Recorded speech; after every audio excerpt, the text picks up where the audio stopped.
Good evening, everyone. So this session today is about JavaScript functions and objects. So today we are going to see the use of objects in JavaScript and some predefined built-in functions in the JavaScript library. So first of all, if we talk about objects in JavaScript, first of all, let us understand what this object word basically means. So object word basically comes from object-oriented programming, which is a programming concept followed by many programming languages, scripting languages, as well as some designing languages in order to implement itself. So this object-oriented programming concept provides some rules, regulations, using which the programming or scripting is written. So let us take a look in JavaScript how the objects can be utilized and some of the properties, characteristics of it. So let's check it out. So I will be walking you through an application in which I will be showing you how to use objects in JavaScript, how they can be utilized through some examples. So go through the example one, see it carefully.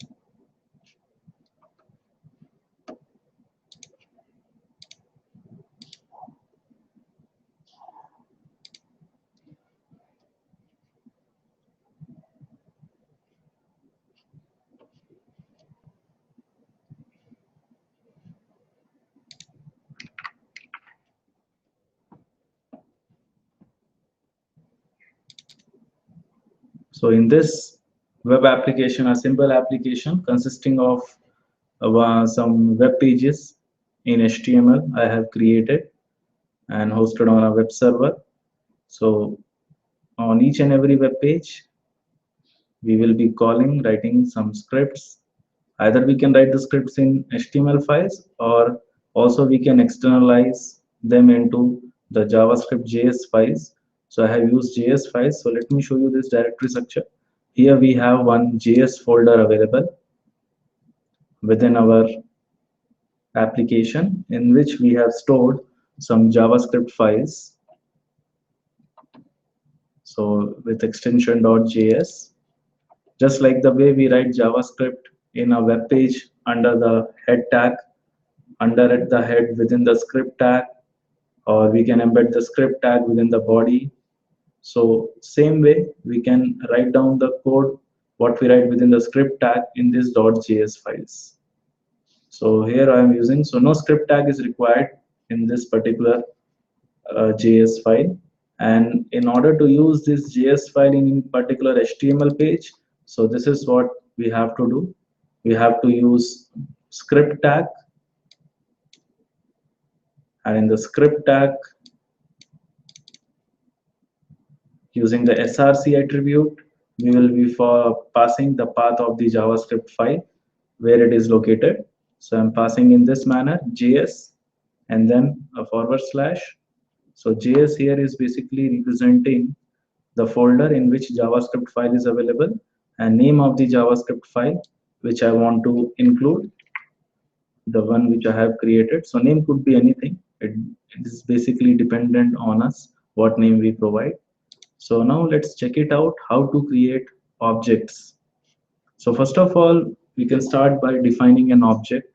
If I define an object is a runtime or real-time representation of anything like a car, fan, pen, marker. So everything in real world which exists. So that is basically known as an object. But if I more add to it, anything in real world having a physical existence, either it is living or it is non-living, so that is known as an object. So what happens by introducing objects into the programming or scripting, a sense of reality is infused into the scripting or programming. In the sense, the way we define task, we write the code and task. So it is completely based on the approach. So this object is, now let us check it out in JavaScript, how we are going to create it. So let's see.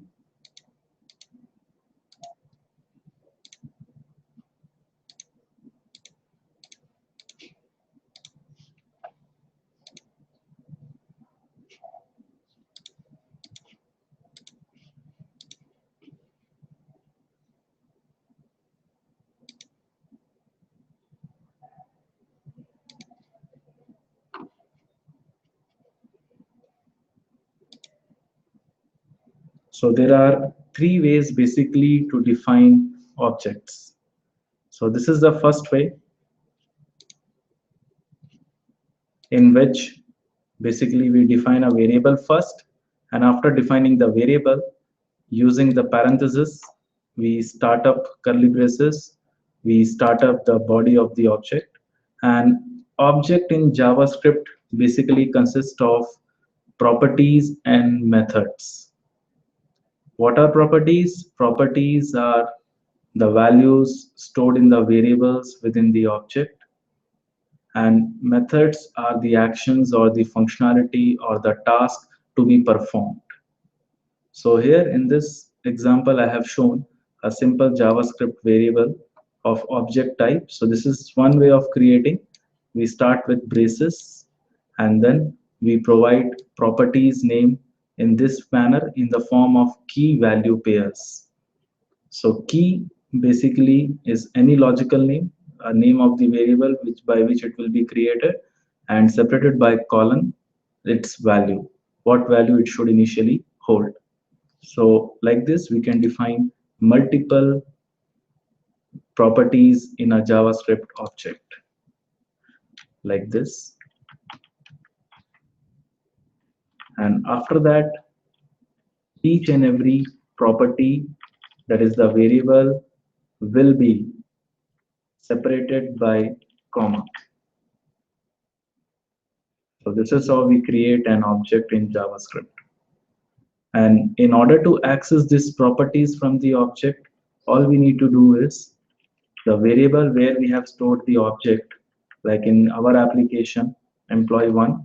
So using the dot reference operator, we will be accessing each and every property by its name. So this is the name of each and every property. So let us see in our HTML page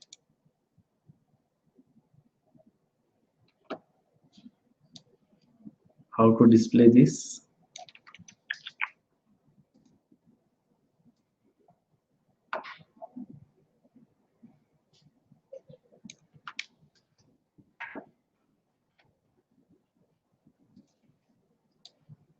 So in our HTML page, we have defined one paragraph with this p tag, and using the ID attribute, we have given it a logical name to be identified. And this element, that is the p tag, paragraph tag within our HTML page, how it is being referred inside our JavaScript code. So for referring this particular paragraph element within our JavaScript code, this is what I have used, or this is what we have to use.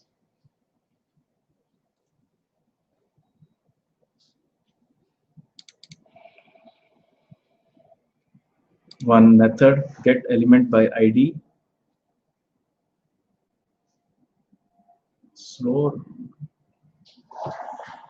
So what we are, how we are going to access it is by using this method get element by ID. So this is one method available in document object. So talking about here, one more object comes into the role. So this object is basically the document object. So document object is a predefined object available in JavaScript. And using this object, we can access any element, any tag within our HTML page from JavaScript. So this is one document object, and it provides one predefined method with the name getElementById. So this method getElementById is used to retrieve the reference of a particular tag, scripting element, an element within the HTML page. How? By its ID. What ID? The same ID which we use to provide at the time when we define an element and use ID attribute and provide a proper name. So the same ID name which we are providing in the HTML page, we are providing here also. And after that, we have one more property available with the name inner HTML. So this inner HTML property is used to refer to the various elements in HTML web pages, like we are right now accessing the paragraph element. Like this, we have a div element, so etc. Like this, to access the some elements of HTML web page, this inner HTML property of the document object helps us out, and this will actually will be used to set some values at that particular element. Wherever that element is existing in the web page, this inner HTML will be used to set the values on that place.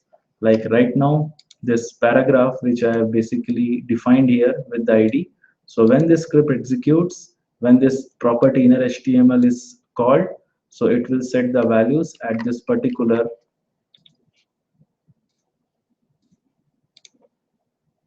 element whose ID matches with the ID which we have passed in get element by ID. And after that, we are what we want to display at that particular element. So the text we have concatenated there in this manner by accessing each and every property by the variable name, that is a reference name which we have given while creating the object. So check it out. When I access this page on the browser,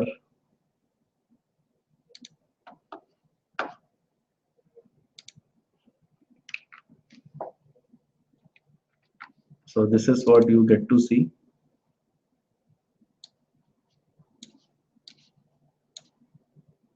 On the browser, the details where that paragraph element tag was available, at that place that script has written set the values in this order.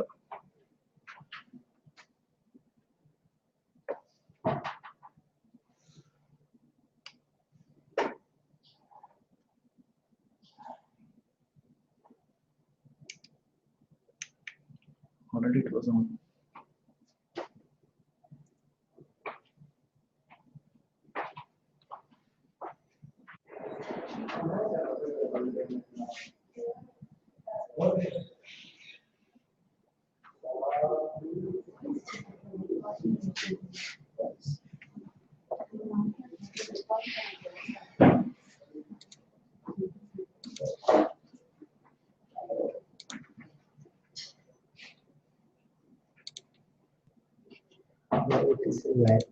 Live.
So this is how on our web page this script is working out.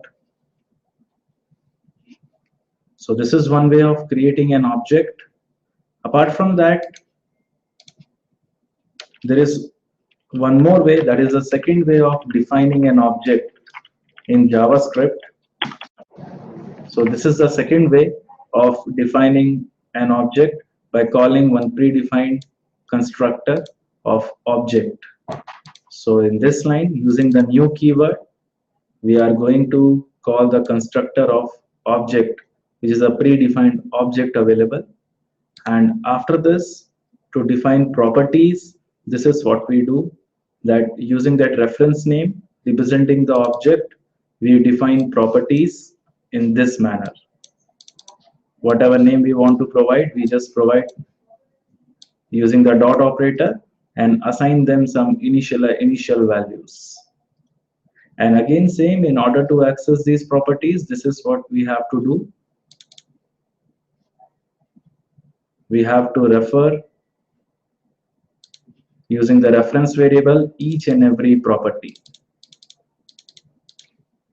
So this is the second way of creating the JavaScript object. Now let us access it, and we will be displaying in our HTML page in this element whose ID is going to be mypara2.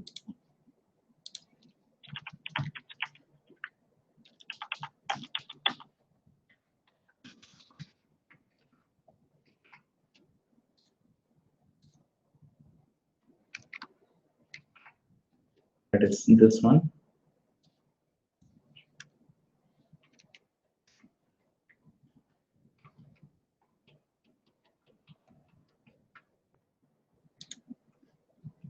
So again, output a bit same, but the values have changed, as this time this is a script which is getting executed in which an object is getting created, and that object consists of 4 properties which I am accessing one by one and displaying on the HTML. So this is the second way.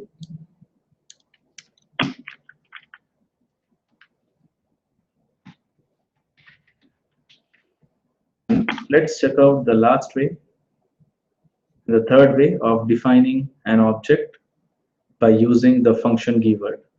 Yes, exactly the same way like we define a function, a method in a JavaScript. Same way we define an object using the function keyword. How? So by using function keyword, we define the name of the constructor, the name of the object in the form of constructor.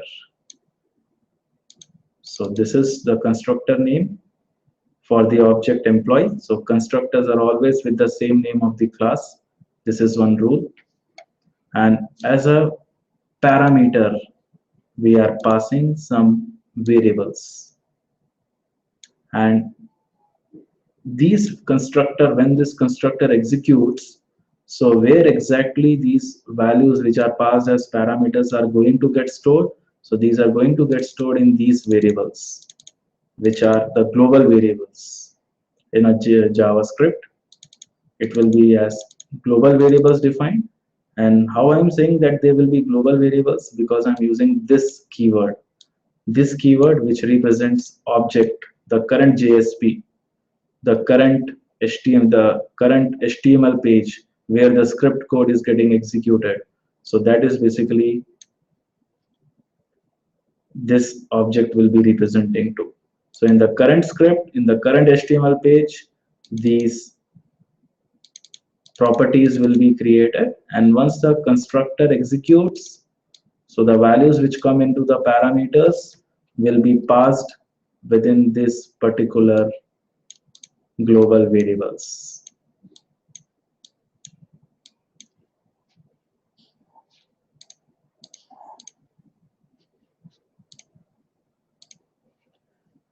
And now how to call this constructor and create the object? So it's quite simple, using the new keyword. And after that, using the new keyword, just provide the constructor name for the object and pass on the values. So this is more preferred way of defining an object, because in this way we can create multiple objects of the same type but with different set of values. So this is one of the most preferred way of creating or defining an object, because it gives us the freedom to create an object anytime, any number of times, and with any set of values. And see here, like we have created two objects of employee object. How I am saying two objects? Because the objects, the constructors for creating the object, we are calling using the new keyword, which is again one more keyword, and new keyword is responsible for allocating or creating a new object.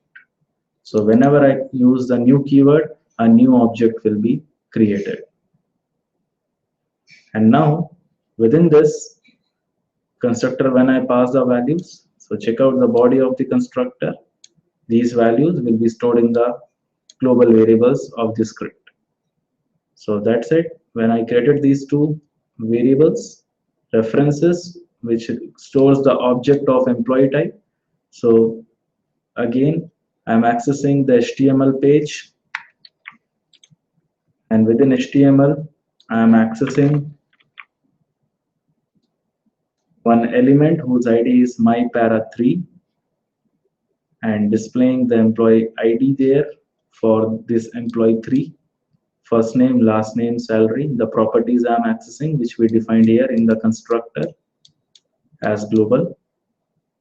And apart from that, I have created one more employee object. So to display the values of that employee, I am on the HTML page displaying it on another element whose name is mypara4. So this is the two elements which we need to use here, 3 and 4.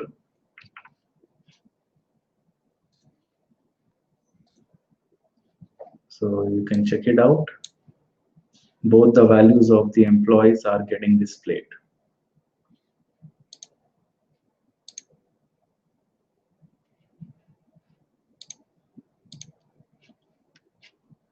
So this is how basically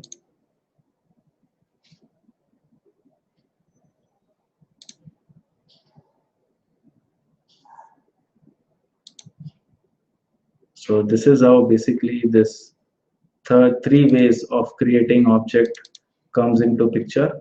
So this is the first way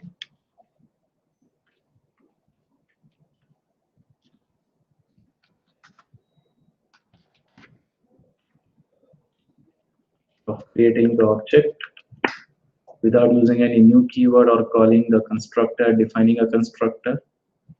This is the second way.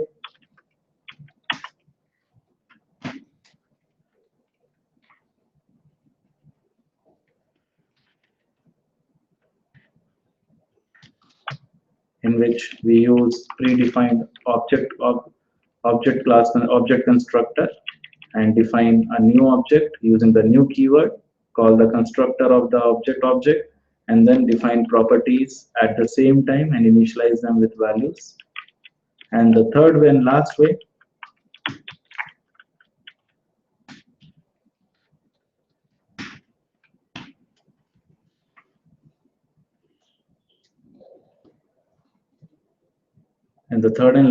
is this one, in which we define a full-fledged constructor by using the function keyword, and the constructor name will represent the name of object also further.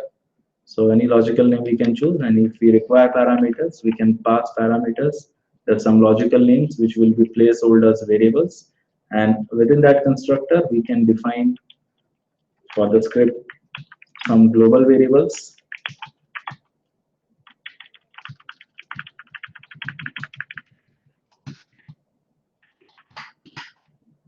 and assign them the local variables value, parameters value which are coming, and this is the way we are going to create the objects every time.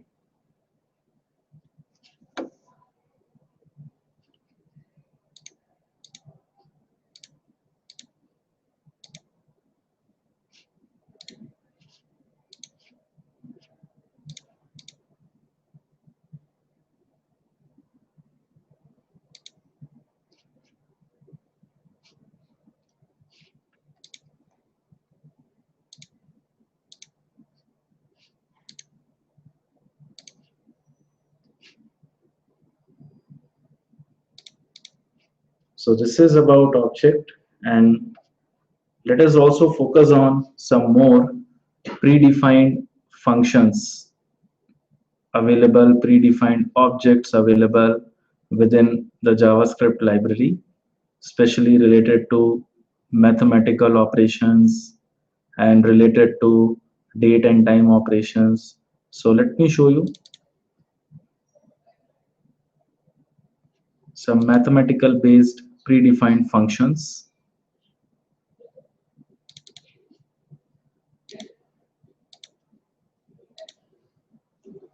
So we have got one predefined object with the name math.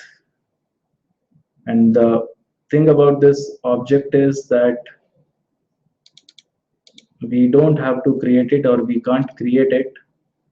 It's a predefined object given, which consists of some static methods, static functions. Means they can be called using the object name like this, math. So instead of creating a new object, we have a predefined object available with the name math. And check it out.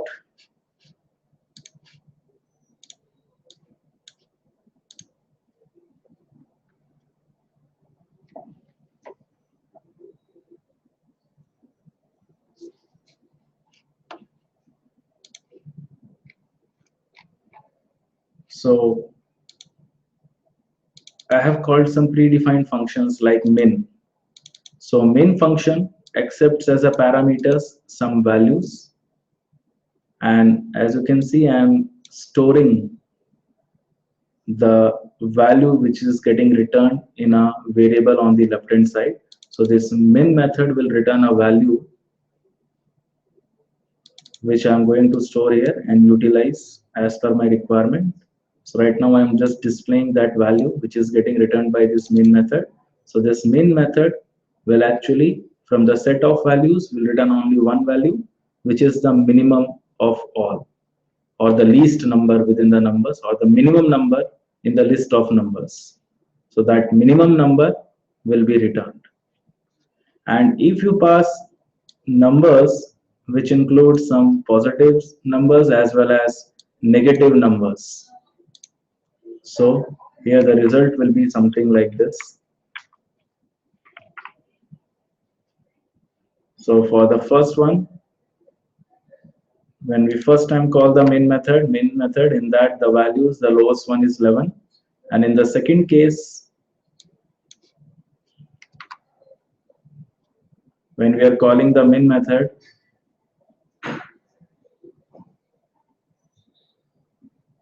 the lowest value you can see is minus 55.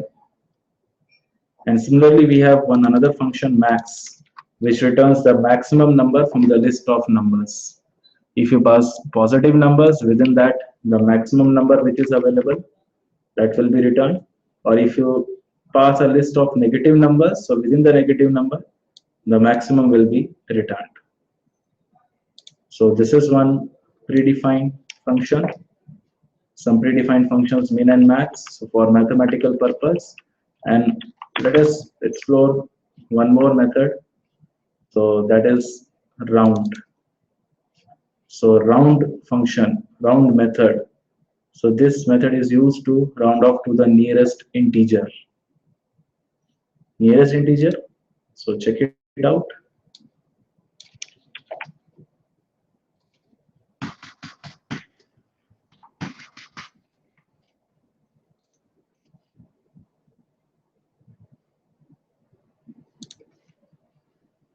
So nearest integers,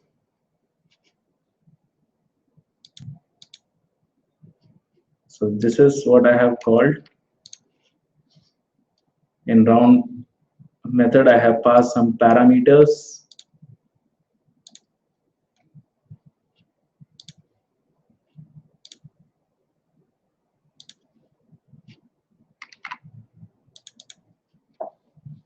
So check out the values which we have passed, basically 5.4, 5.6 and 5.5. So when we pass 5.4 till 5.4, or like 5.1, 5.2, 5.3, 5.4, So that is rounded off to the nearest number, that is 5. And if we pass 5.6, 5.7, 5.8, 5.9 or 5.10, so the value is rounded off to the nearest number, that is 6. And if we pass 5.5 exactly in the middle, so that will get rounded off to the nearest number, that will be the next number, that is 6. And in rounding off, we have few more methods in math object, like seal, kind of, you can say, ceiling at the top. Ceiling is at the top, floor is at the bottom. So seal method. So this seal method will again round off the numeric values.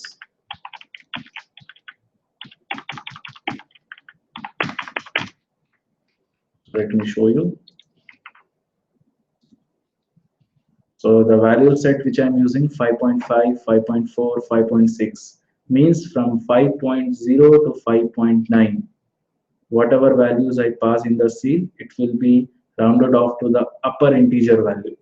Upper integer means the next integer value of the current integer number. Like next integer of 5 is 6. So whatever value we pass in this seal method, it will be rounded off to the upper integer. So from 5.0 to 5.9, the result will be 6. As you can see, the three values which I have passed. So everyone is getting rounded off into the upper integer number.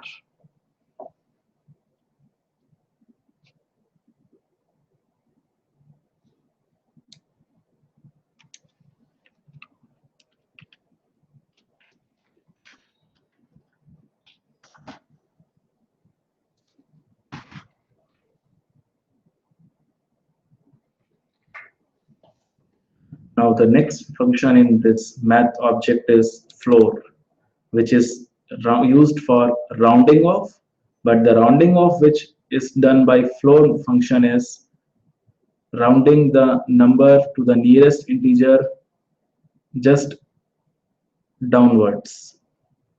So in the case of seal, the rounding was happening to the next biggest integer, and in the case of floor, the rounding off is happening to the previous integer. So previous to 5 integer number is 4.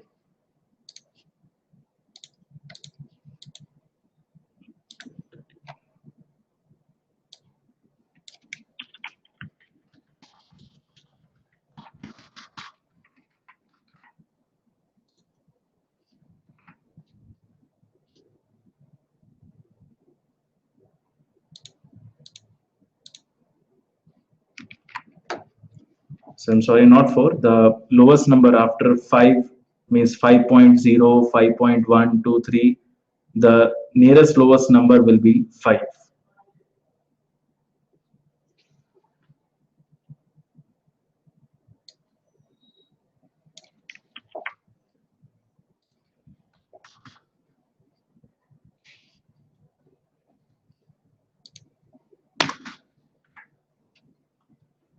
So next is, apart from some functions, methods available in the math object, we have some constants also defined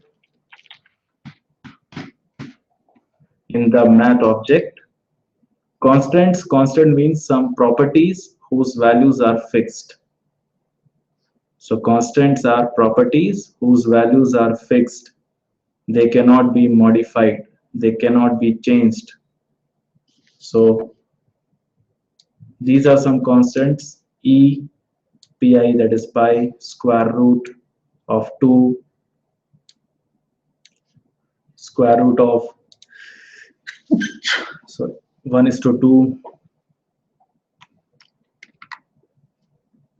and some predefined natural logarithm up to 2, up to 10, and base 2 logarithm of e, that is the Euler's number, or base 10 logarithm for e, that is the Euler's number.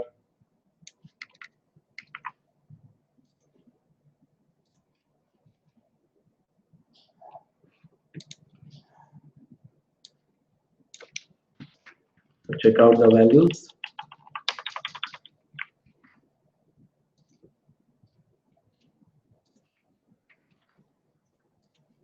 So these are each and every value.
This will actually use to set some light or running scripting is written.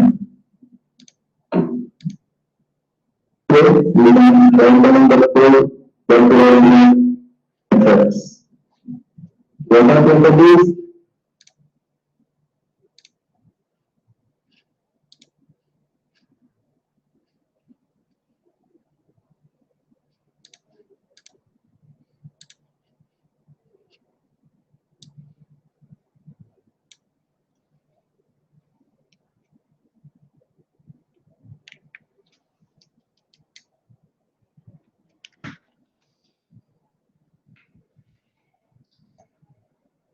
Now the next function, some more functions in mathematical operations from math class, like square root, to find out the square root for a number.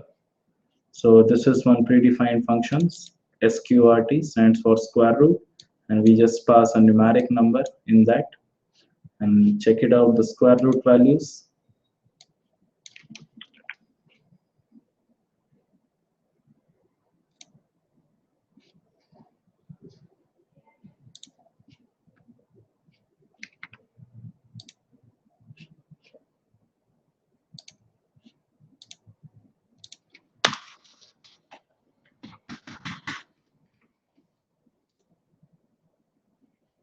So square root of 64 and square root of 9, which this SQRT method will return.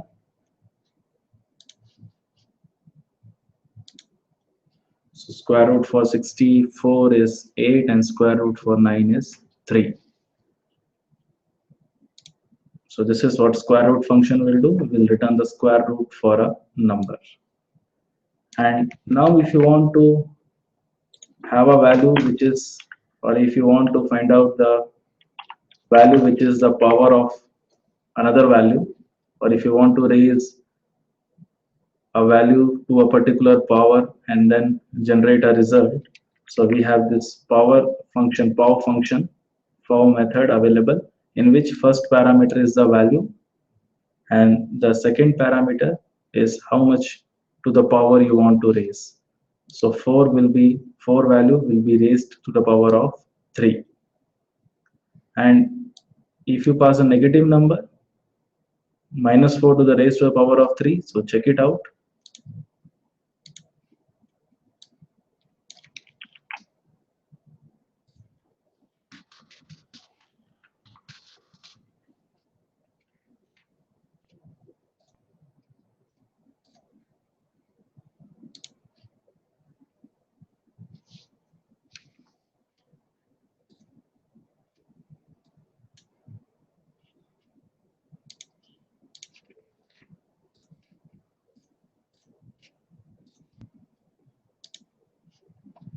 So 4 is to the power of 3, 64, and minus 4 is to the power of 3,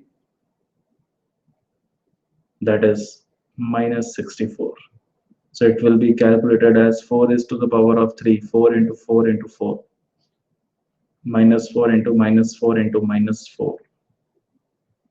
So this is how this power of a value can be generated. So like this, we have quite collection of utility methods in math object. So this is how we can utilize math object. And now let us explore one more very crucial object available in JavaScript predefined, that is a date object.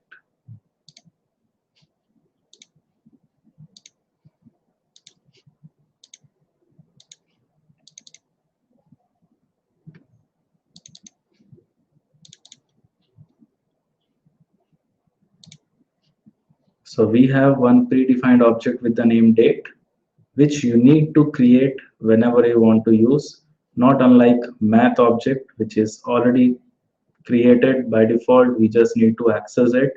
But date object needs to be created. How? By calling the constructor of date object using the same new keyword. And by default, by what date the date object is created. So check it out. I'm displaying this. So from our system, it is currently taking the date and time. And check out the format in which it is displaying the day name, month name, date, time in 24-hour format, time zone, GMT, and the year. This is what by default it is providing us. Apart from that, if you want date to be in a particular format, so we have some predefined functions available in date object. So let me show you that.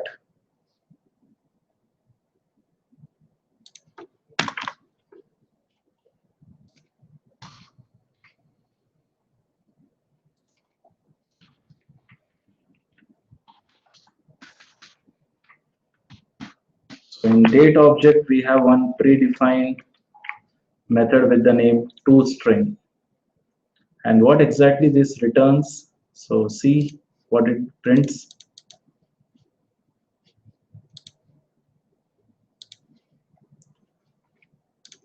The same thing, the same date format. So actually it is equivalent to this. When we display the date object directly, it's equivalent to calling toString method. So this toString method is internally also getting called in this case when we are just trying to print the date object. And apart from that, we have got one method to UTC string, that is a universal time coordinate, UTC universal time coordinate. So see what exactly it will display, how it will display. So in a different format means first day name, date, month name, year, and time according not to GMT but universal time coordinator, that is the UTC format. And if you want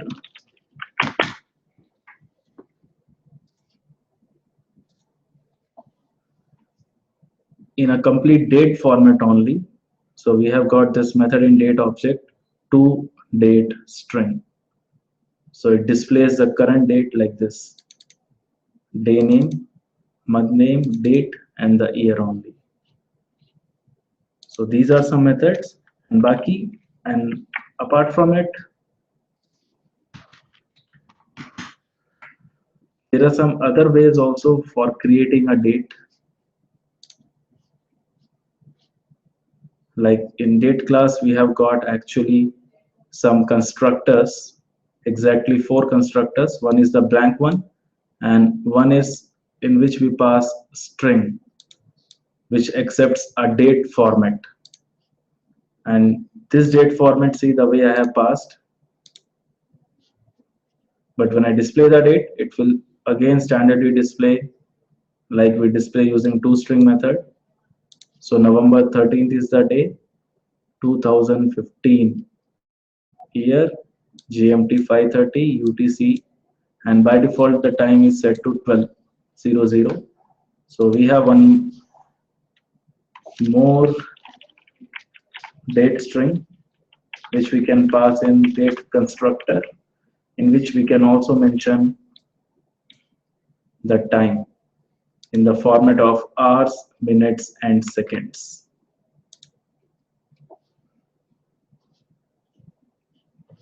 Hours, minutes, and seconds.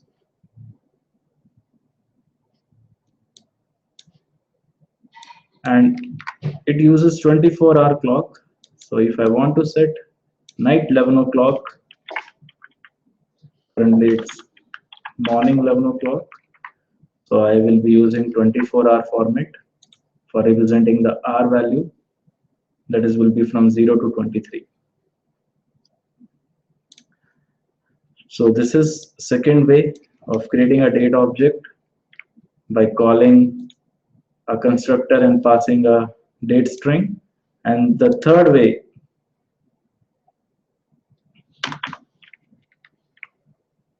of creating a date object is by passing a numeric value, which is actually the number of milliseconds. So milliseconds. But first of all, check it out. If we pass 0 value as milliseconds,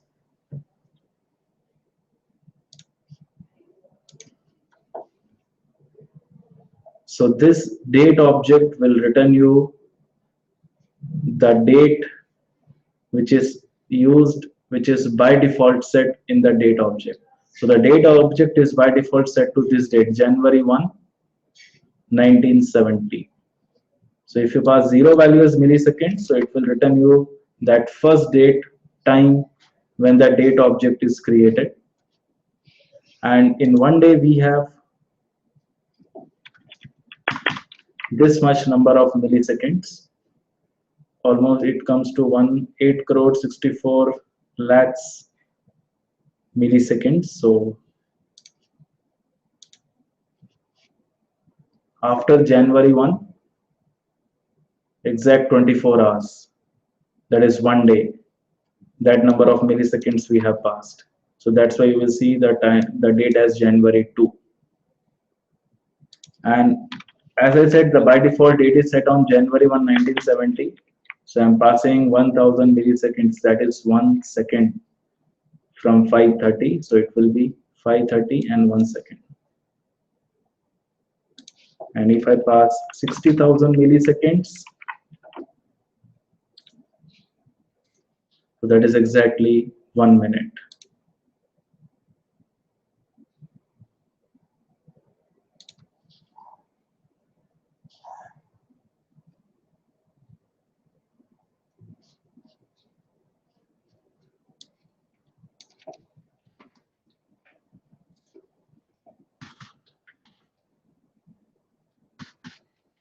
Apart from that, we can also create a date object with a particular date by passing the year, month, and day in this form.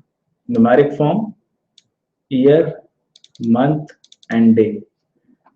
And remember one thing, month counting starts from 0. So if I am passing the 10th month, 10th value, so if I start from 0, so 10th number will be the month number for November, which according to normal calendar will be 11. So see, November 13. And again, time is set to 12.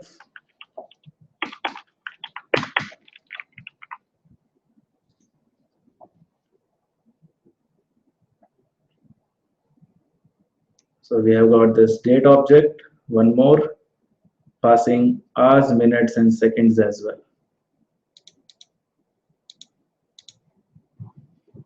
That is morning, and if you want to set it for evening,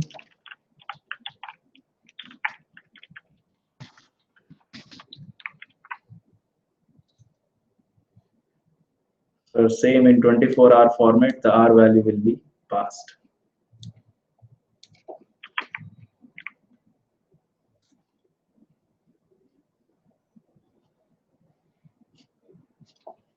And lastly, in string format, there is one more way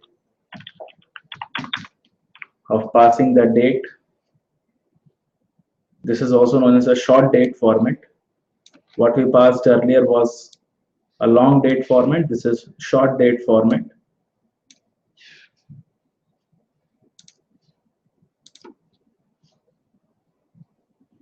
So the format is month, day, and year, DD, and YY. And you can use either forward slash or you can use hyphens.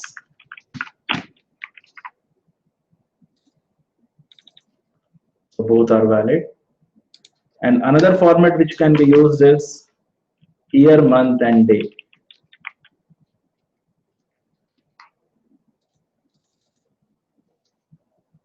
So these are the two formats, short date formats, which we can use, not DD, and YY, but these formats, YY, DD, and YY, or YY, and DD. So these are some useful predefined functions from date and math.